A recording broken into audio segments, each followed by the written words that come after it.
it is about whether we ought to make citizens the children of aliens who have no permanent lawful connections to this country and owe it no permanent allegiance.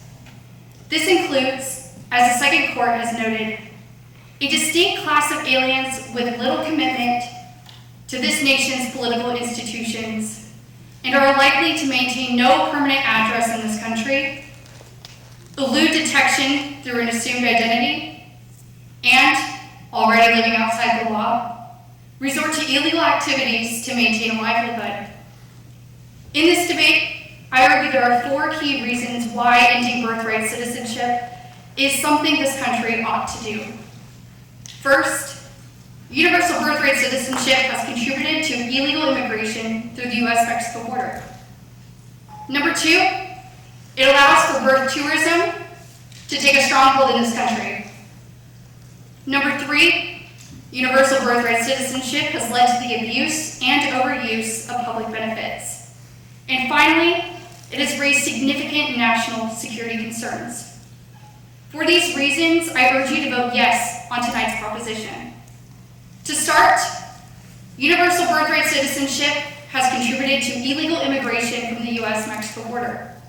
Every state, including South Carolina, has had illegal immigrants enter the state unlawfully. In May of 2023, estimates show there were 12.6 million illegal immigrants currently residing in the United States. This is a 2.6 million increase from 2021, indicating that this problem has only continued to grow as time has progressed. There is also evidence to show American citizenship motivates pregnant women to travel to the United States to give birth.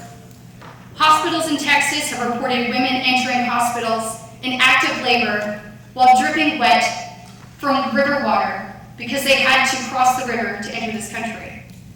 These cases and a plethora of others indicate illegal immigrants migrate to the United States due in part to the allure of obtaining citizenship for their child. Moving on to my second point, universal birthright citizenship has allowed for birth tourism. Birth tourism is the practice of expectant mothers traveling to the United States for the sole purpose of obtaining citizenship for her child. These mothers often obtain contracts through private corporations that specialize in obtaining citizenship for children who will likely never live in America. While my opponent will diminish the impact and scope of birth tourism, the industry is currently booming. Some estimate that 20 to 26,000 birth tourists visit the United States each year, with some paying up to $100,000 to do so. Many of these birth tourists come from Russia and China. In particular, Chinese birth tourism is troubling. One business prosecuted by federal officials named U-Win USA coached pregnant Chinese women on how to conceal their pregnancy from border officials and enter the United States to deliver their babies. The company was reported to have earned $3 million in wire transfers directly from mainland China in 2 years alone. These mothers paid between $40,000 and $80,000 each to come to California, and it served more than 500 customers while it was in operation. Another business named USA Happy Baby Incorporated served Chinese officials, including people associated with the Henan People's Radio Station, the Public Security Bureau, and the Beijing Municipal Government, and the Harbin Medical University. Remember, these schemes are designed with the purpose and intent to have dual Chinese-American citizens. But there's a problem with that. China does not allow for dual citizenship. Except it has an express exception for children born abroad to 2 Chinese parents who do not have an intention to remain in the other country. This serves as the functional equivalent to an endorsement of birth tourism. For these reasons, limiting universal birthright citizenship to its original scope helps ensure other countries cannot take advantage of our laws and policies. Moving on to my third point, Universal birthright citizenship has led to the abuse and overuse of public benefits. Public benefits have become strained because illegal immigrants have a negative fiscal impact on the United States economy.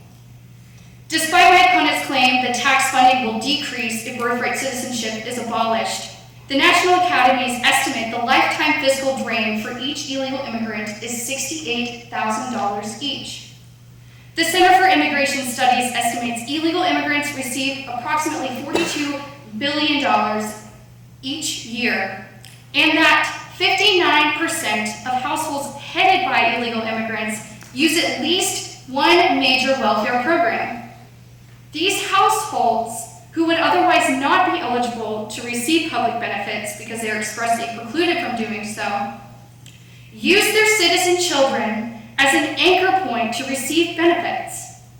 Additionally, estimates show states and their localities pay around $115 billion each year because of illegal immigration. Although illegal immigrants do add around $320 billion to the GDP and provide labor, this is not an accurate measure of their tax contributions. Almost all the increase of economic activity goes to the migrants themselves in the form of wages. There is also direct evidence that at least some of these fiscal impacts are directly caused by birth tourism. In 2022, a Turkish national was sentenced to 27 months imprisonment for a birth tourism healthcare fraud scheme that cost taxpayers just over $1 million. The State Department has also released detailed reports on mothers not paying for their birth tourism services. One such report indicated a mother was allowed to re-enter the United States after committing fraud when she paid only $3,000 of a $23,000 medical bill. Her punishment? Being told not to do it again and being granted entry regardless of the fraud she had already committed. For these reasons, universal birthright citizenship places an enormous burden on state funding. Keep in mind, states cannot deficit spend, meaning that a state cannot use money that it does not have. So illegal immigrants strain state budgets by not contributing proportionately to what they collect. That means that you, the taxpayer, is directly responsible for covering this difference.